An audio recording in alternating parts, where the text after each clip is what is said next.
Hello everyone, welcome to physics board. So इस lecture में हम लोग इक्वी पोटेंशियल सरफेस को स्टडी करेंगे। ठीक है, सो आज का हमारा टॉपिक है इक्वी पोटेंशियल सरफेस।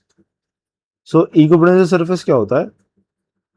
तो एक ऐसे सरफेस जिसपे थ्रू आउट जो पोटेंशियल है वो कांस्टेंट रहता है उसको बोलते हैं equipotential surface. That is it is a surface at which voltage या potential remains constant throughout. ठीक है, एक ऐसा सरफेस जिसपे हर एक पॉइंट पे पोटेंशियल की सेम वैल्यू होगी, है ना। इसके बाद का मतलब क्या हुआ? इस बात का मतलब ये हुआ same potential at all points lying on the surface. मतलब सरफेस पे आप कोई भी दो पॉइंट ले लो या कोई भी पॉइंट्स ले लीजिए, उन पे पोटेंशियल की वैल्यू क्या होगी? सेम होगी। ठीक है, तो ऐसे पोटेंशियल को बोलते हैं इक्वी पोटेंशियल सरफेस। ठीक है, ऐसे पोटेंशियल को बोलते हैं इक्वी पोटेंशियल सरफेस। अब जो इंपॉर्टेंट चीज है वो है इसकी कुछ प्रॉपर्टीज कि एक इक्विपोटेंशियल सरफेस किस किस तरह की प्रॉपर्टीज दिखाता है। तो properties of equipotential surfaces. So first property क्या होती है?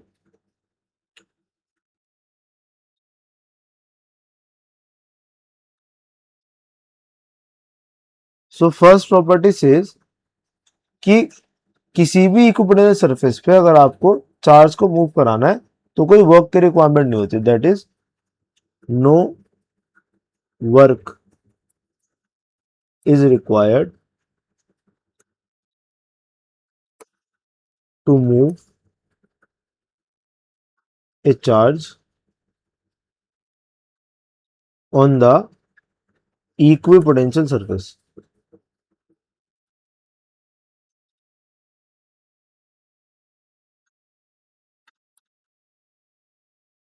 मतलब क्या, अगर आप किन्हीं दो पॉइंट जो कि इक्विपोटेंशियल सरफेस पे लाई करते हैं उनके बीच में अगर किसी चार्ज को मूव कराते हो तो कोई भी वर्क की रिक्वायरमेंट नहीं है। अब जरा इस चीज को देख लेते हैं कि ऐसा किस तरीके से होता है। तो मान लीजिए मेरे पास एक इक्विपोटेंशियल सरफेस है। ठीक है, ये मैंने एक प्लेन इक्विपोटेंशियल सरफेस ड्रॉ करा। जनरली प्लेन ही हम जितनी प्रॉपर्टीज वगैरह सीखेंगे करेंगे प्लेन के लिए देख लेते हैं। तो मान लेते हैं इस पर दो पॉइंट है, एक पॉइंट ये हो गया, एक पॉइंट ये हो गया, है ना। You may call it as A and this as B. तो क्योंकि दोनों इक्विपोटेंशियल सरफेस है, सॉरी, क्योंकि दोनों पॉइंट इक्विपोटेंशियल सरफेस पर लाई कर रहे हैं तो दोनों का पोटेंशियल सेम होगा। That means potential at A should be equal to potential at B. दोनों का पोटेंशियल सेम है। अब हमें देखना है कि अगर मैं किसी एक चार्ज को, क्यू चार्ज को, मान लेते हैं ए से बी तक मूव कराया, मैंने ए से बी तक एक क्यू चार्ज को मूव कराया। ठीक है, तो उस प्रोसेस में कितना वर्क डन होगा? तो डेफिनेशन क्या कहती है? तो वर्क डन जो होगा चार्ज को मूव कराने में फ्रॉम ए टू बी, वो बराबर होगा क्यू चार्ज है into delta we. Delta we क्या है? डिफरेंस इन द पोटेंशियल, जो कि ए और बी के बीच का पोटेंशियल डिफरेंस। इसको डेल्टा डब्ल्यू से चलो डिनोट कर लेते हैं। तो वर्क डन जो करना होगा ए से बी को मूव कराने के लिए वो होगा जो क्यू चार्ज है, वो charge Q into difference in the potential.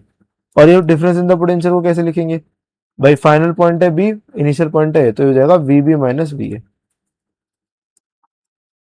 और अभी हमने देखा कि v और v दोनों क्या है? इक्वल है। तो मैं इसकी जगह v b की जगह चाहे va लिखो या va की जगह v b लिखो, है ना। चलो b की जगह a लिख देते हैं। तो ये हो गया va minus V V A, वो दोनों इक्वल है। और ये जब माइनस करोगे तो ये कितना आ जाएगा? कैंसिल होगा, जीरो आ जाएगा। तो फाइनल डेल्टा डब्ल्यू या वर्क डन कितना आया? जीरो। और यही तो हमारा फर्स्ट प्रॉपर्टी बता रही है हमें कि कोई भी अगर इक्विपोटेंशियल सरफेस है और उस सरफेस पे दो पॉइंट है और आप एक पॉइंट से दूसरे पॉइंट तक किसी चार्ज को मूव कराते हो तो वर्क डन कितना होगा? जीरो होगा। ठीक है, अब यहाँ इंटरेस्टिंग चीज ये भी है क्योंकि electric field conservative in nature होती है, तो ऐसा भी नहीं कि आप इस सरफेस के ऊपर ही, मतलब इनिशियल और फाइनल पॉइंट सरफेस पे लाई करने चाहिए। पाथ का तो इंडिपेंडेंट है ना, वो भी चीज पाथ से तो इंडिपेंडेंट होती है जो इलेक्ट्रिक फील्ड होती है, कंजर्वेटिव इन नेचर होती है, तो पाथ का मतलब नहीं है, बट इनिशियल और फाइनल पॉइंट सरफेस पे लाई करने चाहिए। अगर ऐसा होगा तो work done in moving the charge from one point to another will be equal to 0। तो ये हमारी फर्स्ट प्रॉपर्टी है। अब जरा सेकंड प्रॉपर्टी देख लेते हैं। ठीक है, सेकंड प्रॉपर्टी ये कहती है कि जो इलेक्ट्रिक फील्ड होगी या जो इलेक्ट्रिक फील्ड लाइंस होंगी, electric field lines are perpendicular to the equipotential surface. Electric field line हमेशा क्या होंगी, परपेंडिकुलर होंगे इक्विपोटेंशियल सरफेस के। ठीक है, अब ऐसा क्यों होता है, तो इसका रीजन अगर स्टेट करना हो तो इसका रीजन ये होता है कि अगर ऐसा नहीं होगा तो फिर क्या होगा, फिर वो एक कंपोनेंट, फिर इलेक्ट्रिक फील्ड का एक कंपोनेंट होगा अलोंग द सरफेस, और उसके अगेंस्ट आपको कोई ना कोई वर्क डन करना पड़ेगा। और अभी हमने देखा फर्स्ट प्रॉपर्टी में कि कोई वर्क डन की जरूरत ही नहीं होती है अगर आप सरफेस पे किसी चार्ज को मूव करा रहे हो, तो फिर वरना दोनों कॉन्ट्राडिक्टरी हो जाएंगे। तो रीजन क्या है, रीजन ये, इफ नॉट सो, अगर परपेंडिकुलर नहीं होंगी then there will be a component of electric field along the surface. ठीक है, तो फिर सरफेस के along एक कंपोनेंट होगा and some non zero work has to be done against this field to move a charge on the surface. ठीक है, तो फिर कोई ना कोई वर्क डन करना पड़ेगा इस फील्ड के अगेंस्ट। ठीक है, विच इज कॉन्ट्राडिक्टरी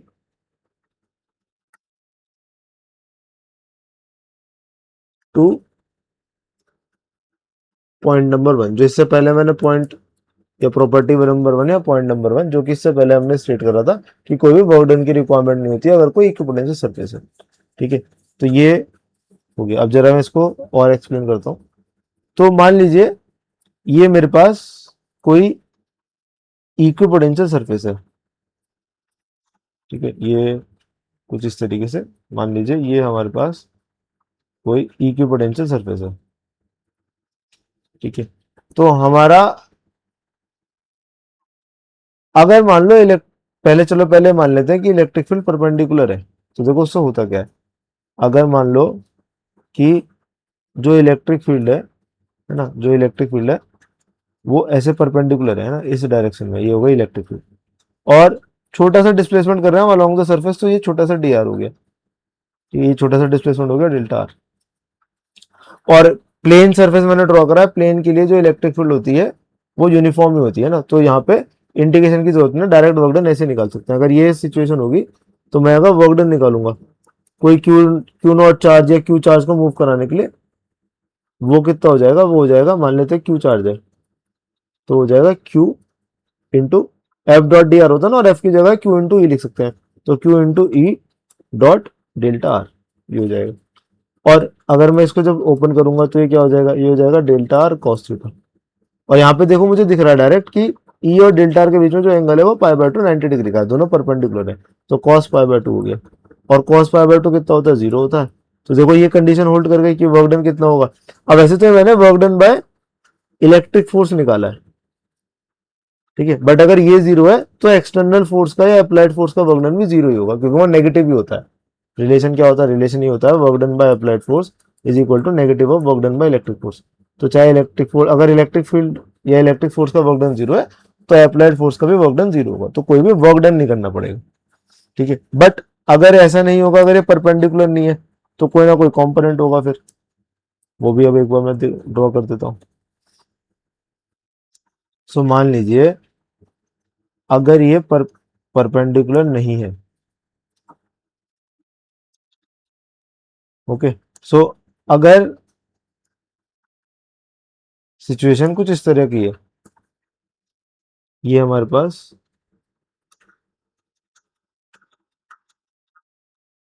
ठीक है, ये हमारे पास इक्विपोटेंशियल सरफेस हो गया, और जो इलेक्ट्रिक फील्ड है वो परपेंडिकुलर नहीं है, ठीक है, सरफेस के, मतलब वो किसी ऐसे डायरेक्शन में है, किसी भी डायरेक्शन में, पर परपेंडिकुलर नहीं है। और ये आपका ये अगेन ये हो गया डेल्टा आर। तो अब अगर आप देखोगे तो अब एंगल 90 डिग्री नहीं है, अभी मान लीजिए कुछ थीटा एंगल है डेल्टा और इलेक्ट्रिक फील्ड के बीच में, ये जो एंगल है ये कोई थीटा एंगल है। तो अब जो वर्क डन लिखा जाएगा वो कितना हो जाएगा, अब देखो क्लियरली मुझे दिख रहा है कि ये थीटा नॉन जीरो है, थीटा नॉन जीरो है, सॉरी 90 डिग्री नहीं है ना, नॉन जीरो भी है और 90 डिग्री नहीं है, ठीक है, theta is not equal to pi by 2 है इस केस में, जब ये परपेंडिकुलर नहीं है। सो जो कॉस थीटा होगा वो भी क्या होगा, फिर नॉन जीरो होगा, और जब कॉस थीटा नॉन जीरो होगा तो जो वर्क डन होगा ये Q E delta R cos theta, work done कितना होगा इसके लिए जब मैं लिखूंगा, तो इसके लिए जो वर्क डन लिखा जाएगा डेल्टा डब्ल्यू, वो लिखा जाएगा, अगर अप्लाइड फोर्स का वर्क डन लिख रहे हैं तो माइनस साइन एक और आ जाएगा, तो minus Q E delta R cos theta, ठीक है, इतना वर्क डन हो जाएगा, minus Q E delta R cos theta. और क्योंकि थीटा 90 डिग्री नहीं है तो कॉस थीटा जीरो नहीं है, तो वर्क डन भी जीरो नहीं होगा, और जब वर्क डन ही जीरो नहीं होगा, ठीक है, तो वर्क डन, ये जो अप्लाइड फोर्स का जो वर्क डन है ये नॉन जीरो होगा। तो ये तो हमारे पॉइंट का कॉन्ट्राडिक्टरी हो गया, जो अभी हमने पॉइंट मेंशन करा था फर्स्ट पॉइंट या फर्स्ट प्रॉपर्टी, कि वर्क डन कितना होना चाहिए, जीरो होना चाहिए, ठीक है। तो अगर परपेंडिकुलर नहीं है तो ऐसा होगा, तो इसका मतलब क्या होगा, ये परपेंडिकुलर ही होगा। और जो जिस फॉर्म में मैंने वो कंपोनेंट के फॉर्म में लिखा तो वो भी सिंपल सी चीज है ना, मैंने जो रीजन पीछे स्टेट करा था, ये जनरली बुक में इस तरीके से दिया होता कि कोई नॉन जीरो, वो फिर नॉन जीरो वर्क डन होगा against the any component of electric field along the surface. तो उसको भी एक बार सेम चीज है ना, अब ये, अब ऐसा क्यों है, ऐसा इसलिए, अब देखो इलेक्ट्रिक फील्ड अगर मान लो रैंडम डायरेक्शन में है, तो इसको मैं दो पार्ट में ब्रेक कर सकता हूँ, एक तो ऐसे रिजोल्व कर सकता हूँ ना, एक तो इस तरफ हो गया अलोंग द सरफेस, और एक इस तरफ हो गया, ठीक है। ये जो इलेक्ट्रिक फील्ड थी ई वेक्टर, इसको मैंने दो पार्ट में रिजोल्व कर लिया, एक हो गया E perpendicular to the surface, और एक हो गया electric field parallel to the surface. अब अभी मैंने निकाला है जो ई परपेंडिकुलर का जो वर्क डन है, जो ई परपेंडिकुलर का वर्क डन है, ई परपेंडिकुलर का जो वर्क डन है, मान लो डेल्टा डब्ल्यू परपेंडिकुलर, ये जीरो आएगा क्योंकि परपेंडिकुलर है, but work done bye E parallel component ये जीरो नहीं आएगा। इवन आप देख रहे हो ना डेल्टा आर से एंगल, तो इसका जीरो बनना है ना, अगर आप ध्यान से देखो तो इसका वर्क डन कैसे निकालोगे, अगर आप, मैं इसका निकालना चाहूँ डेल्टा डब्ल्यू पैरेलल, ये कितना हो जाएगा, ये हो जाएगा अप्लाइड फोर्स का निकाल लेना, ये भी तो हो जाएगा minus Q E delta R, और कॉस जीरो वन होता है ना, कॉस जीरो बनेगा यहाँ पे, क्योंकि मान लो डेल्टा आर भी आपने इस तरफ मूव कराया, डेल्टा आर भी इस तरफ मूव कराया, तो कॉस जीरो बनेगा, मतलब minus Q E delta R हो जाएगा, है ना। तो अगेन ये ऑफकोर्स ये नॉन जीरो है भाई, क्यू नॉन जीरो है, ई नॉन जीरो है, डेल्टा आर नॉन जीरो है, तो ये डेल्टा डब्ल्यू पैरेलल ये क्या है, नॉन जीरो है, ठीक है। तो खाली उस कंपोनेंट के अगेंस्ट वर्क डन होगा जो कि पैरेलल टू द या अलोंग द सरफेस होगा, ठीक है। तो उसी तरीके से मैंने वो स्टेटमेंट लिखी थी। अब एक बार जरा लाइंस भी ड्रॉ कर देते हैं ना, जब एक बार मैं आपको लाइंस ड्रॉ करके भी दिखा देता हूँ। सो मान लीजिए ये कोई प्लेन इक्विपोटेंशियल सरफेस है इस तरीके से। सो जो इलेक्ट्रिक फील्ड लाइंस होंगी ना वो परपेंडिकुलर ही होंगी कुछ इस तरीके से, ठीक है। सरफेस के हमेशा क्या होंगी, इलेक्ट्रिक फील्ड लाइंस परपेंडिकुलर होंगी, क्योंकि इलेक्ट्रिक फील्ड परपेंडिकुलर है तो इलेक्ट्रिक फील्ड लाइंस भी परपेंडिकुलर ही होंगी। मान लेते हैं अपर डायरेक्शन में, तो मान लेते हैं इस डायरेक्शन में इलेक्ट्रिक फील्ड लाइंस, ये ठीक है, तो ये इक्विवेलेंट सरफेस है, तो ये हमेशा क्या होंगे, परपेंडिकुलर होंगे। इलेक्ट्रिक फील्ड डायरेक्शन मान लेते हैं अपवर्ड। और यूनिफॉर्म जनरली जो, मतलब जो जब ये जनरली के जब ये प्लेन सरफेस होता है तो इलेक्ट्रिक फील्ड में क्या होता है, यूनिफॉर्म होती है, तो इसका जो स्पेसिंग होगा वो भी क्या होगा, यूनिफॉर्म हो, मतलब वो भी कांस्टेंट होगा, ये स्पेसिंग भी क्या होगी, कांस्टेंट होगी लाइंस की, तो ना मैंने यूनिफॉर्म इलेक्ट्रिक फील्ड बनाई है, ठीक है, क्योंकि प्लेन के लिए यूनिफॉर्म इलेक्ट्रिक फील्ड लाइन होती है। अब देखिए नेक्स्ट प्रॉपर्टी जो है थर्ड प्रॉपर्टी, वो है कि दो इक्विपोटेंशियल सरफेस कभी इंटरसेक्ट नहीं करते हैं। Two equipotential surfaces never intersect each other. ठीक है, दो इक्विपोटेंशियल सरफेसेस कभी इंटरसेक्ट नहीं करते हैं। क्यों? क्योंकि अगर वो किसी पॉइंट या किसी लाइन के अलोंग इंटरसेक्ट करेंगे, जनरली सरफेस जो होते हैं वो किसी एक लाइन के अलोंग इंटरसेक्ट करते हैं, तो अगर किसी भी पॉइंट या किसी भी लाइन पे इंटरसेक्ट करेंगे तो क्या हो जाएगा, तो उस पॉइंट पे उस लाइन के अलोंग दो वैल्यू हो जाएंगी पोटेंशियल की, जो कि पॉसिबल नहीं है। ठीक है, रीजन क्या है? Because if they do so then there will be two values of potential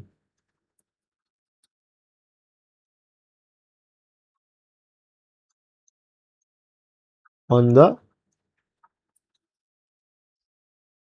intersecting line. तो वो जो इंटरसेक्टिंग लाइन होगी जिसके अबाउट ये दोनों पॉइंट, जिसमें ये दोनों प्लेन इंटरसेक्ट कर रहे हैं, वहां पे दो वैल्यू हो जाएंगी पोटेंशियल की, विच इज नॉट पॉसिबल। तो अगेन मैं ड्रॉ करता हूँ जरा। तो मान लीजिए एक मेरे पास इक्विपोटेंशियल सरफेस ये हो गया, एक मेरे पास मान लीजिए ये हो गया कुछ इस तरीके से, और एक ये हो गया। ये दो सरफेसेस हो गए।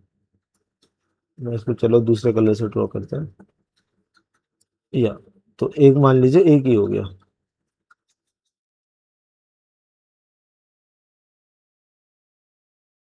ठीक है, ये दो इक्विपोटेंशियल सरफेस है, तो ये दोनों जो इंटरसेक्ट करेंगे ना, मान लो इसका पोटेंशियल है V1,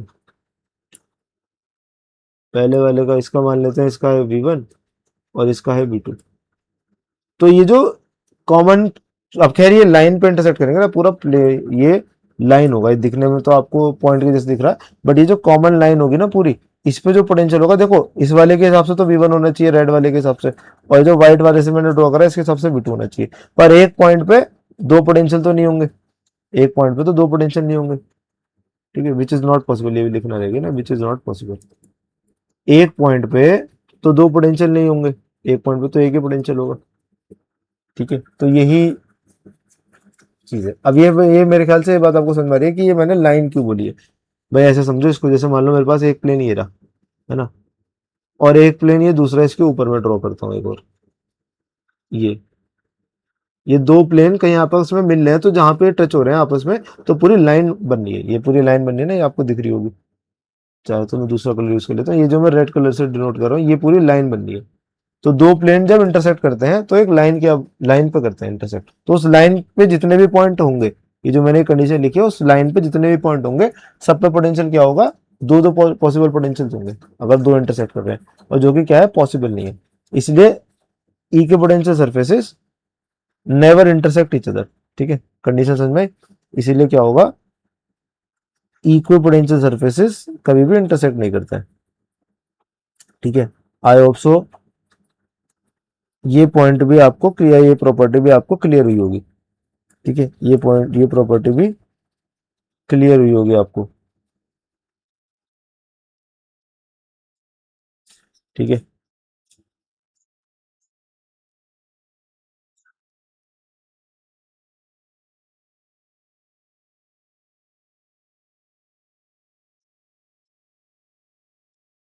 ठीक है। तो मेन ये तीन प्रॉपर्टीज होती हैं जो हमने स्टडी करी है। पहली प्रॉपर्टी क्या थी? पहली प्रॉपर्टी ये थी कि इक्विपोटेंशियल सरफेस पे अगर आप किसी चार्ज को मूव कराओगे तो वर्क डन क्या होगा, जीरो होगा। उसके बाद हमने पढ़ा है कि इलेक्ट्रिक फील्ड या इलेक्ट्रिक फील्ड लाइन हमेशा इक्विपोटेंशियल सरफेस के परपेंडिकुलर होती है। ठीक है, और तीसरा हमने पढ़ा है कि दो इक्विपोटेंशियल सरफेस कभी एक दूसरे को इंटरसेक्ट नहीं करते। ठीक है, तो ये हमने तीन प्रॉपर्टीज पढ़ी है। एक और प्रॉपर्टी भी होती है ना, प्रॉपर्टी बोलो या, है ना, वो भी देख लेते हैं। एक और प्रॉपर्टी होती है फोर्थ, वो क्या कहती है, वो ये कहती है कि आप बेसिकली प्रॉपर्टी नहीं है, बट एक चीज है कि हम जो इक्विपोटेंशियल सरफेस है इनकी हेल्प से भी हम क्या कर सकते हैं, इलेक्ट्रिक फील्ड को रिप्रेजेंट कर सकते हैं। तो ये क्या कहती है कि जो इक्विपोटेंशियल सरफेसेस है, equipotential surfaces they can be used to represent electric field in a region। अब ऐसा कैसे होता है, तो देखो ऐसा हम कैसे कर पाते हैं। अगर देखो हमने रिलेशन एक पढ़ा था E इक्वल टू, अगर खाली मैं मैग्नीट्यूड में के टर्म से बात करूं तो हमने पढ़ा था E equal to delta V by delta R. Electric field और पोटेंशियल में हमने ये रिलेशन पढ़ा था। अब जरा एक चीज समझो, अगर मैं यहाँ पे डेल्टा V को कांस्टेंट कर दूं, चेंज इन पोटेंशियल को अगर मैं हर बार कांस्टेंट रखता हूं, तो यहां से मैं एक चीज समझ सकता हूं कि जो E होगा वो डेल्टा आर के इनवर्सली प्रोपोर्शनल होगा। दैट मीन्स E जितना ज्यादा होगा उतना डेल्टा आर कम होगा, एंड वाइस वर्सा। E जितना ज्यादा होगा उतना डेल्टा आर कम होगा, एंड E जितना कम होगा उतना डेल्टा आर ज्यादा होगा। इसी कॉन्सेप्ट का यूज करके, इसी कॉन्सेप्ट का यूज करके हम इक्विपोटेंशियल सरफेसेस के हेल्प से जो है इलेक्ट्रिक फील्ड को भी रिप्रेजेंट कर लेते हैं। तो कैसे करते हैं, तो देखो जहां पे डेल्टा आर कम है वहां पे इलेक्ट्रिक फील्ड ज्यादा है, और अगर आप सेम डेल्टा वी की वैल्यू मतलब सेम डेल्टा वी के गैप पे अगर आप इक्विपोटेंशियल सरफेसेस बना रहे हो, तो उस केस में जितना आपके सरफेसेस क्लोज होंगे, अगर क्लोज सरफेसेस है, क्लोजली स्पेस वैसे मुझे बोलना चाहिए है ना, क्लोजली स्पेस बोल है ना, बेटर क्या है, क्लोजली स्पेस्ड अगर सरफेसेस हैं तो उस केस में इलेक्ट्रिक फील्ड क्या होगी, स्ट्रॉन्ग होगी। ठीक है, अगर क्लोजली स्पेस्ड है तो इलेक्ट्रिक फील्ड क्या होगी, स्ट्रॉन्ग होगी। और अगर लार्ज डिस्टेंस है या फार अपार्ट है, अगर फार अपार्ट, ठीक है, या फिर स्पेसिंग ठीक ठाक है ना, ज्यादा स्पेसिंग है अगर फार अपार्ट है पोटेंशियल सर्फेसिस, तो फिर इलेक्ट्रिक फील्ड क्या होती है, वीक होती है। ठीक है, आई होप सो पॉइंट समझ में आ गए। कहने का मतलब क्या है कि जैसे मान लो अगर मैं सर्फेसिस ड्रॉ करता हूँ, मान लो मैंने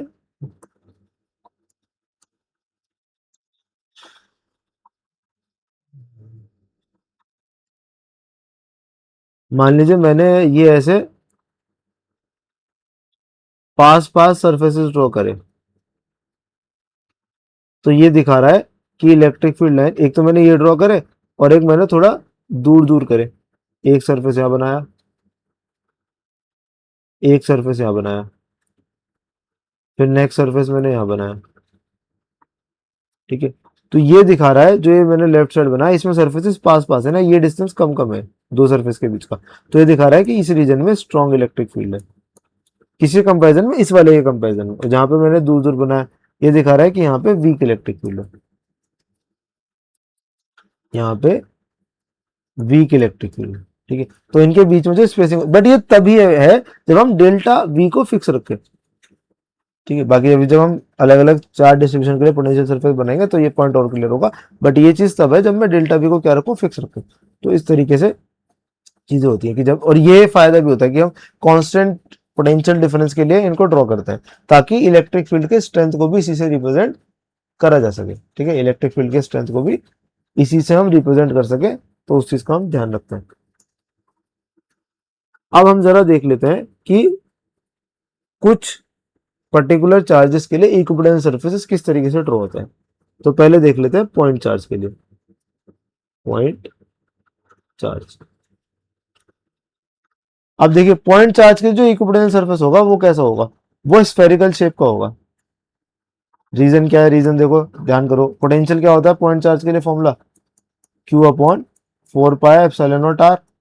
दैट मीन्स V जो है वो 1/r के प्रोपोर्शनल है, या फिर R पे डिपेंड करता है। तो सेम R की वैल्यू के लिए पोटेंशियल सेम रहेगा। मतलब अगर आप पॉइंट चार्ज से सेम डिस्टेंस पे चले जाओ, चाहे किसी भी डायरेक्शन में चले जाओ, तो R फिक्स हो गया है ना। तो अगर R फिक्स हो गया तो पोटेंशियल क्या रहेगा, सेम रहेगा। ठीक है, पोटेंशियल क्या रहेगा, सेम रहेगा। और सेम पोटेंशियल वाले पॉइंट्स को अगर आप ज्वाइन कर दोगे तो आपको क्या मिल जाएगा, इक्विपोटेंशियल सरफेस मिल जाएगा। तो जरा इस चीज को ड्रॉ करके देखते हैं। तो मान लीजिए मेरे पास एक पॉजिटिव चार्ज है, अब इसकी वजह से सरफेसेस किस तरीके से बनेंगे। सो और एक चीज हमें ये दिखानी है कि जैसे जैसे आप दूर जाओगे वैसे वैसे पोटेंशियल की वैल्यू कम होती जाती है। भाई आर के इनवर्स से पूछ रहे हैं तो आर बड़ा होगा तो पोटेंशियल कम होगा। तो शुरू में या इलेक्ट्रिक फील्ड भी कम होगी, है ना, सॉरी इलेक्ट्रिक फील्ड वैसे तो मुझे बता कहना चाहिए, पोटेंशियल की वैल्यू भी कम होगी, साथ साथ इलेक्ट्रिक फील्ड भी 1/r² के प्रोपोर्शनल होती है एक पॉइंट चार्ज की। तो जैसे जैसे आप दूर जाओगे वैसे वैसे इलेक्ट्रिक फील्ड भी कम होती चली जाएगी। तो इनकी जो स्पेसिंग है सरफेसेस की, जो स्फेरिकल सरफेसेस में ड्रॉ करूंगा, वो क्या होनी चाहिए, बढ़नी चाहिए। तो मान लो पहला सरफेस मैंने ये ड्रॉ करा, तो दूसरा सरफेस मैंने ये ड्रॉ करा, तीसरा सरफेस थोड़ा सा और दूर ड्रॉ होगा, है ना, सॉरी ना डायग्राम थोड़ा ठीक से नहीं बना, बट है ना, समझो ये स्फेरिकल शेप के बनेंगे, बट इनका जो स्पेसिंग है वो बढ़ती चली जाएगी। स्पेसिंग बढ़ने का रीजन भी मेरे ख्याल से आपको समझ में आया होगा। ठीक है, तो मैं यहाँ पे दोबारा कुछ इस तरीके से ऐसे कुछ बनेगा। ठीक है, इनकी जो बीच की स्पेसिंग है, ये स्फेयर्स है ना, drawing, just pardon my drawing, but ये जो है ये स्फेयर्स है। ठीक है, अब एक चीज जो मैं आपको बता रहा था, ये डेल्टा वी कांस्टेंट का क्या, जो मैं थोड़ी देर पहले आपसे कह रहा था, उसका चक्कर क्या है। अब देखो ऐसा नहीं है कि खाली यही सरफेसेस बनेंगे। सोचो भाई, इन दो सरफेस के बीच में भी तो आप कितने भी स्फेयर बना सकते हो, दो सरफेस के बीच में कितने भी स्फेयर बना सकते हो ना, बहुत सारे पॉइंट है ना, और सब पे क्या है, सभी इक्विवेलेंट सरफेस को रिप्रेजेंट कर सकते हैं।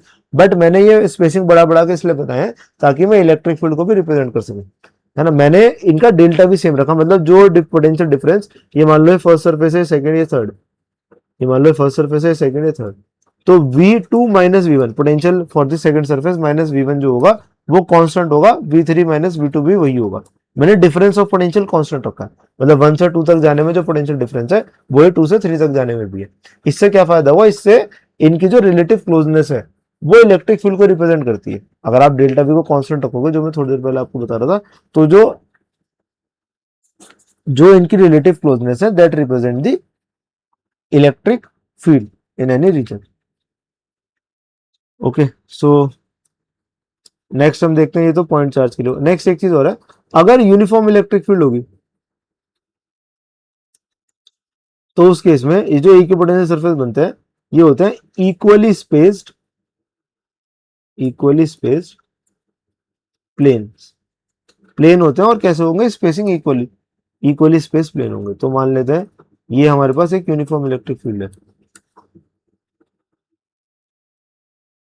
ओके, ये कुछ हमारे पास,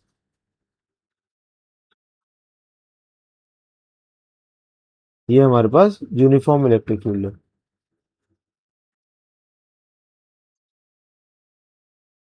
ठीक है, कुछ इस तरीके से,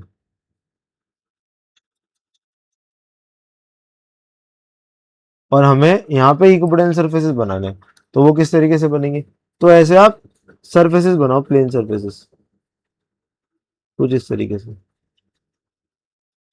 बट इनकी स्पेसिंग यूनिफॉर्म रखना। पहला मैंने यहाँ बनाया, दूसरा मैंने यहाँ बनाया।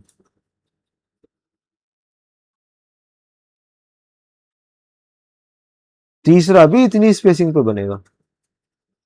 ठीक है, इनकी जो स्पेसिंग होगी वो कांस्टेंट रहेगी। चौथा यहाँ बनेगा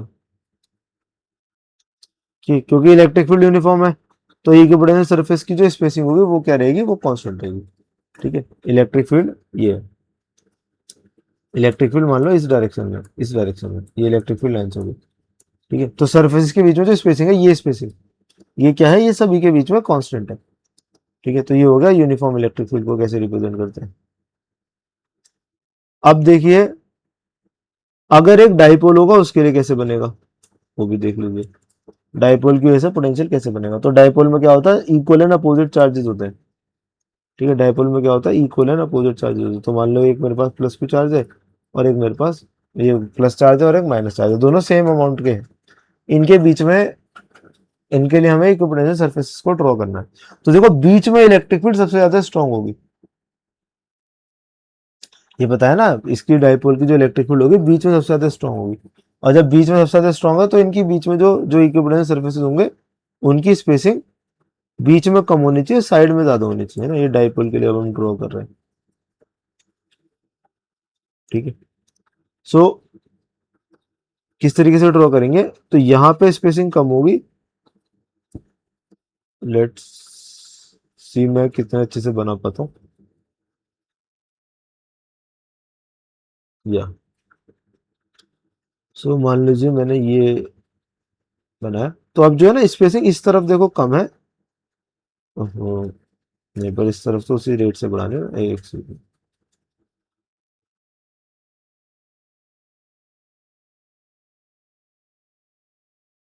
या बेटर देन, ठीक है, तो कुछ इस तरीके से है ना, ऐसे ही कुछ इस तरफ बनेगा।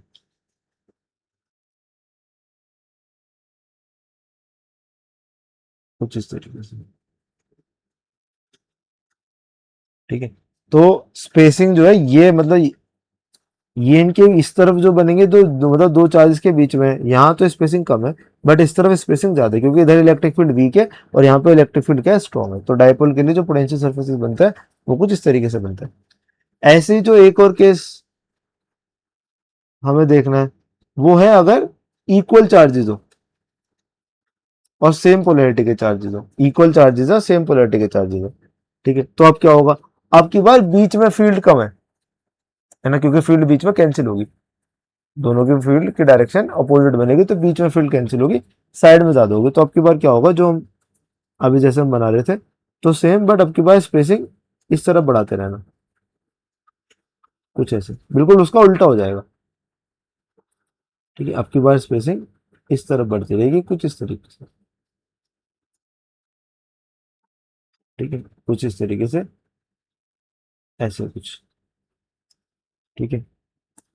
थोड़ा ठीक करने की कोशिश करता हूँ मैं। ये सबसे मुश्किल काम है ना ड्राइंग, वो भी, चलो कोई नहीं। सो ये, और इसको हम पूरे को भी ऐसे एनवेलप सॉर्ट ऑफ में भी इसको बंद कर सकते हैं ना, बस इससे ज़्यादा मैं ड्रॉ नहीं करके दिखा रहा हूँ। ठीक है, कुछ इस तरीके से होता है इक्वल अपोजिट चार्ज के लिए। वैसे तो मैंने इसको, हाँ ये रहा, तो वैसे तो मैंने, आप पिक्चर में भी देख सकते हो, ऊपर ये जो है ये ऊपर वाला डाइपोल के लिए, ये है ना, ये ऊपर वाला डाइपोल के लिए। Let me zoom in for you. या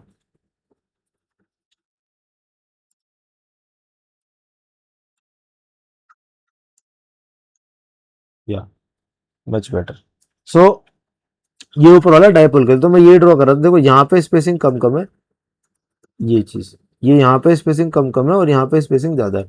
ऐसे यहाँ पे इस साइड कम है और इस साइड ज्यादा है।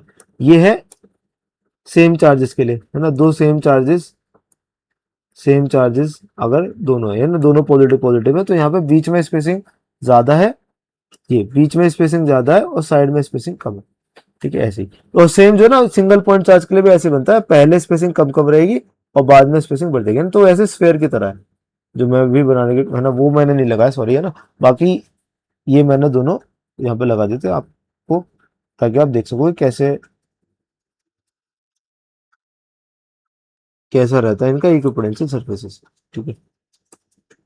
So that's all for this video, thank you so much, will see you in the next video, till then goodbye, thank you.